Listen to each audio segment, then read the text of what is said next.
Tomás Aladino Gálvez, fiscal de la Nación interino, ha mandado un mensaje del que podría no haber retorno.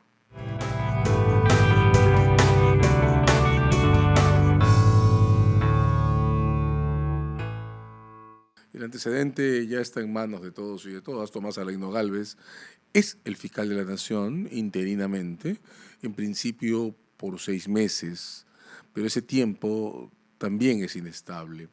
Tomás Aladino Gálvez ha tomado el control de las fiscalías a consecuencia de la suspensión de Delia Espinosa. Ya lo hemos dicho en este espacio, el tiempo que tome el litigio que Delia Espinosa, fiscal Suprema y fiscal de la Nación, mantiene aún con la Junta Nacional de Justicia es incierto.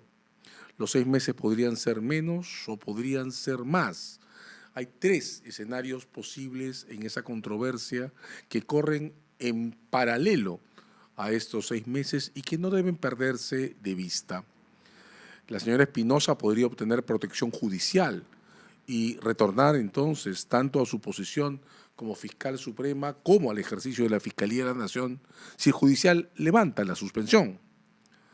También podría, sin embargo, obtener esa protección judicial tarde, cuando las circunstancias hayan cambiado. Por ejemplo, cuando el Congreso o la Junta Nacional de Justicia la hayan inhabilitado o destituido. Si ocurre eso, si obtiene protección judicial tarde, puede terminar regresando a la Fiscalía en su posición de fiscal suprema, pero ya no en la de fiscal de la Nación. Este segundo escenario se cumpliría si la Junta de Fiscales Supremos llega a cambiar su conformación y elegir a alguien en su reemplazo.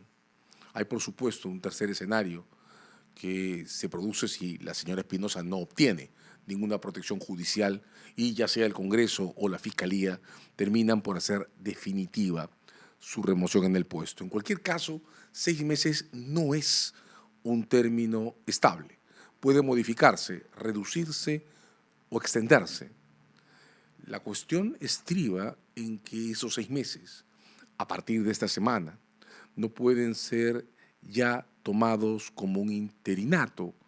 El señor Tomás Aladino Gálvez ha hecho una declaración fuerte ante el Congreso de la República y ha marcado el curso de los acontecimientos que siguen, el sentido que va a tomar la dirección de la Fiscalía de la Nación, por lo menos mientras él esté a cargo. La llave maestra del discurso que ha presentado esta semana ante la Comisión ALBA, la comisión del Congreso que está reuniendo las iniciativas del Parlamento sobre la reforma al judicial y la Fiscalía, es la siguiente, es presupuestaria. Gálvez Villegas ha solicitado al Congreso que el Congreso asegure que las fiscalías percibirán en adelante el 4% del presupuesto de la República cada año. Es ahora en discusión que esa regla se consolide respecto al judicial. Tomás Aladino Gálvez pide no menos que eso, 4% del presupuesto anual. La fórmula de los porcentajes fijos, entró en realidad en el derecho constitucional nuestro en función a las expectativas de desarrollo de la educación, incluso desde la Constitución del 79. Y la regla existe, y es una regla que en efecto funciona para evitar la injerencia excesiva de los parlamentos, poder legislativo, sobre las autonomías constitucionales, el judicial, que es un poder del Estado, y por extensión la Fiscalía. El problema entonces no está en que la Fiscalía reclame y proponga una plataforma mínima presupuestal obligatoria. El problema está en el discurso con el que se le gestiona o los compromisos que se asumen para promoverla.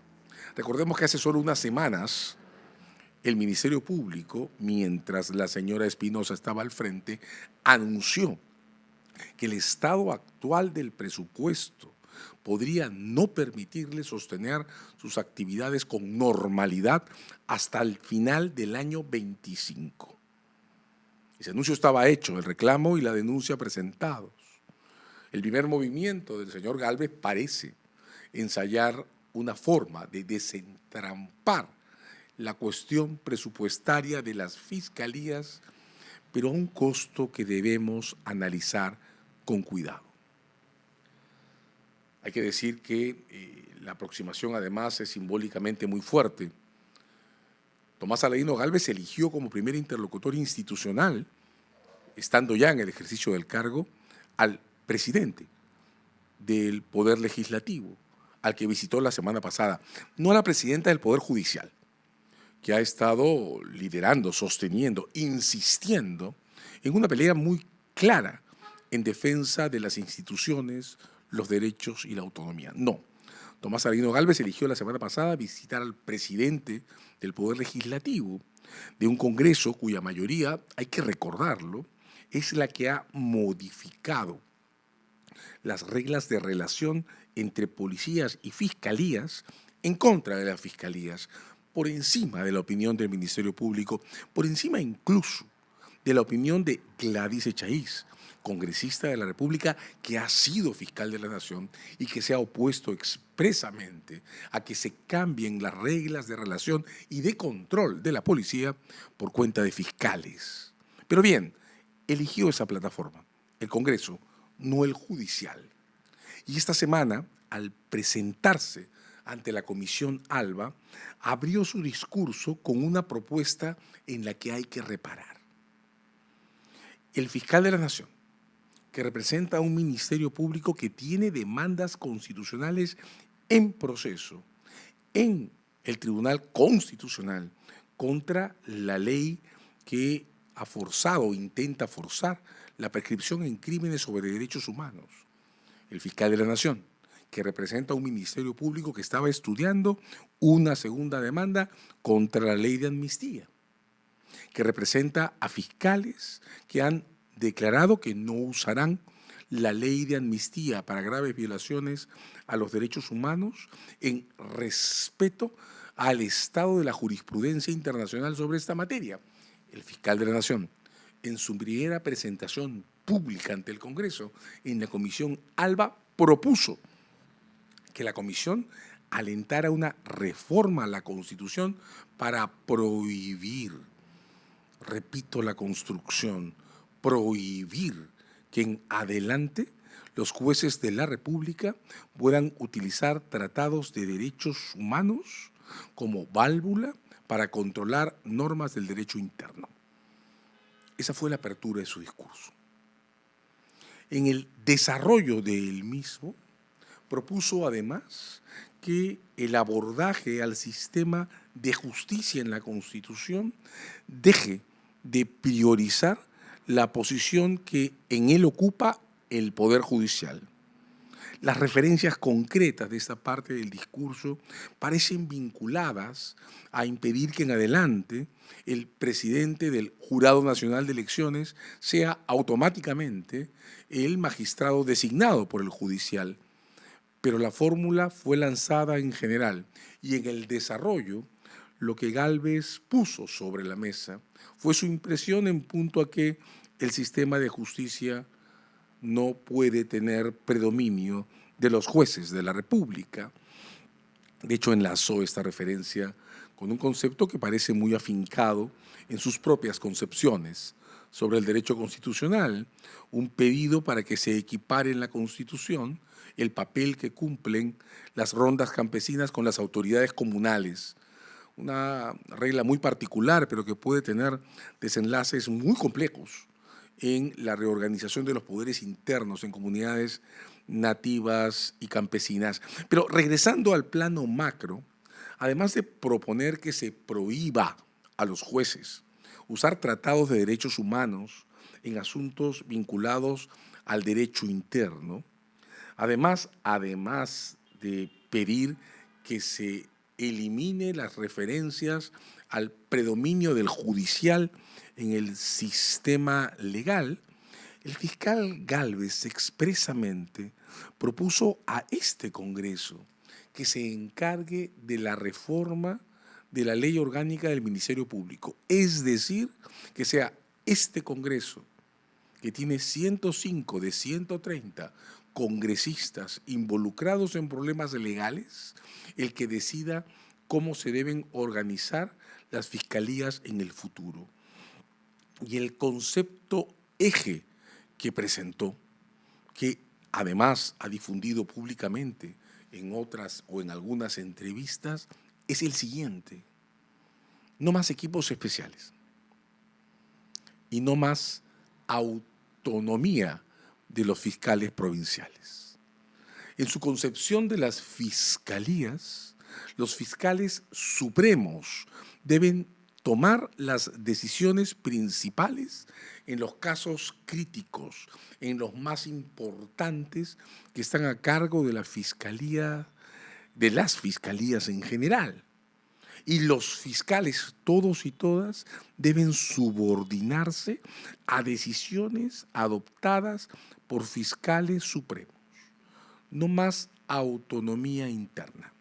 La imagen que el señor Gálvez Villegas tiene de las fiscalías corresponde a fiscalías jerarquizadas, subordinadas jerárquicamente hacia fiscales supremos.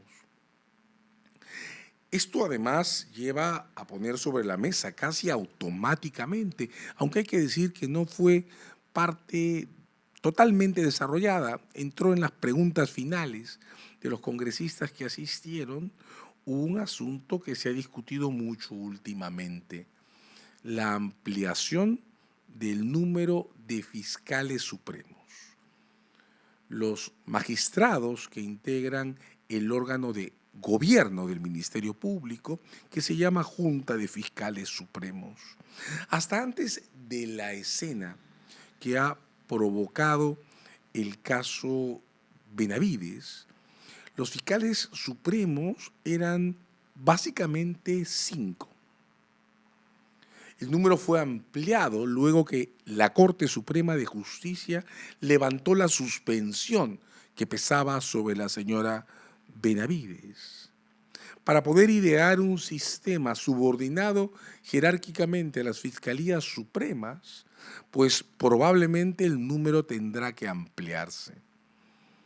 La propuesta, entonces, no solo conecta con la eliminación de los equipos especiales y con la eliminación o la muy amplia restricción de la autonomía de las fiscalías provinciales, conecta además con una ampliación del número de fiscales supremos que incidiría sobre la conformación del principal órgano de gobierno de esta entidad, la Junta, la que de una manera u otra reforzó la protección de la Fiscalía de la Nación, mientras la Junta Nacional de Justicia quería tomar su control a partir de la imposición de la señora Benavides. De 5 miembros, la Junta ha pasado a tener 6. Pero hay 2 plazas vacantes que están en discusión, con lo que la Junta podría llegar a tener 7 o hasta 9 miembros. El incremento de magistrados que integren ese organismo concede un poder de configuración impresionante sobre las fiscalías a la Junta Nacional de Justicia, que es la que provocó el impasse del último tramo del caso Benavides y la que ha forzado la suspensión de la fiscal Espinosa, porque es esa Junta quien los designa. De hecho, en los últimos tiempos, en los últimos 2 meses, la Junta Nacional de Justicia ha tenido abierto y ha clausurado, declarándolo desierto, un proceso abierto para designar 2 nuevos fiscales supremos. De acuerdo a los antecedentes de la parte del concurso que llegó a desarrollarse, las calificaciones estaban siendo lideradas por 2 fiscales, un fiscal hombre, una mujer, Alcide Chinchay, Rosario López Wong, de gran trayectoria, de trayectoria reconocida, no sin discusiones, pero reconocida dentro de las fiscalías. La Junta, sin embargo, decidió declarar desierto el concurso y, por tanto, la Junta mantiene 2 plazas, con lo que la Junta de Fiscales Supremos podría llegar de 6 a 8 miembros al menos, en una suerte de reserva virtual. Paralelamente, 2 fiscales removidos por la anterior Junta por cargos de tiempos recientes, pero de otro ciclo, los señores Arce y Rodríguez, vienen tramitando con enormes dificultades y con errores de diseño 2 procesos constitucionales que intentan lograr el mismo resultado que logró el señor Tomás Aladino Gálvez, regresar al Ministerio Público dejando sin efecto sus destituciones. Estos 6 meses entonces ya no están solo poblados por esta dinámica en la que se desarrolla el litigio entre la señora Espinosa y la Junta. Pasan a estar poblados por ese despliegue político iniciado por el fiscal Gálvez con un discurso que contradice los fundamentos de la gestión que ha tenido la Fiscalía desde que la señora Benavides salió del cargo. Y en paralelo corren con un muy complejo proceso en el que la conformación misma de la Junta de Fiscales Supremos podría modificarse, ampliándose, entregándole el dominio de las nuevas designaciones a la Junta Nacional de Justicia, que es quien ha suspendido a la señora Espinosa, y acaso llegando a configurar una nueva Asamblea de Fiscales Supremos organizados con una nueva mayoría, quizá integrada por el señor Gálvez, la señora Benavides, el señor Rodríguez y el señor Arce, que muy probablemente, esto es predecible, impondrían en el Ministerio Público un lenguaje político, institucional y un posicionamiento también político enteramente distinto al que ha predominado desde que el caso Benavides estalló en sus primeras versiones. Puestas las cosas de esa manera, el Ministerio Público entra en un proceso que podría conducir a la reorganización de sus correlaciones internas, sobre un debate que podría reponer prácticas, estilos y discursos distintos a los que han venido predominando en el último tiempo, un Ministerio Público que podría estar tendencialmente más cerca del tipo de enfoque de la política y las instituciones que ahora predomina en el Congreso de la República y en el gobierno. De hecho, el otro compromiso que adquirió Tomás Aladino Gálvez ante el Parlamento en la presentación ante la Comisión ALBA fue revisar los casos legales vinculados a congresistas que las propias fiscalías han impulsado, contener las controversias generadas entre las fiscalías, el gobierno y el Congreso, hay que decirlo, por decisiones propias de los personajes de esas controversias. No se trata de evitar las investigaciones si éstas se justifican. Un ciclo que se abre distinto, con una posibilidad objetiva de un discurso también distinto del lado de la Fiscalía. Es uno que acaso esté más arreglado a las preferencias que el gobierno y el Congreso tienen prefigurados para ellas. Seguir la pauta que la policía intenta desarrollar, por lo menos ante cámaras, para una lucha contra la criminalidad basada en imágenes y no en resultados medibles. Fiscalías que renuncien a profundizar casos de impacto institucional o político y se concentren en un segundo piso de la actividad de persecución del delito, una subordinada a las preferencias de una nueva Junta de Fiscales Supremos cuya mayoría parecería estar en riesgo de ser recompuesta. En este marco ya no se trata solo de la señora Benavides y acaso no se trata solo del señor Gálvez. En este marco, el gobierno y el Parlamento y la Junta Nacional de Justicia podrían empezar a abrir sus cartas para que este reacomodo de una fiscalía que estaría o pasaría a estar más cerca del Congreso y del Gobierno, por lo menos en el ciclo que acompañará las elecciones, una fiscalía que tendría por cometido hacer menos ruido político durante el proceso electoral, cambie de signo. ¿Es ese el destino inevitable del Ministerio Público o no? Dependerá en mucho del modo en que desde la ciudadanía comencemos a tomar posiciones sobre procesos institucionales que pueden dañar, quizás no lo estamos percibiendo suficientemente, nuestra propia relación con el Estado que queremos tener.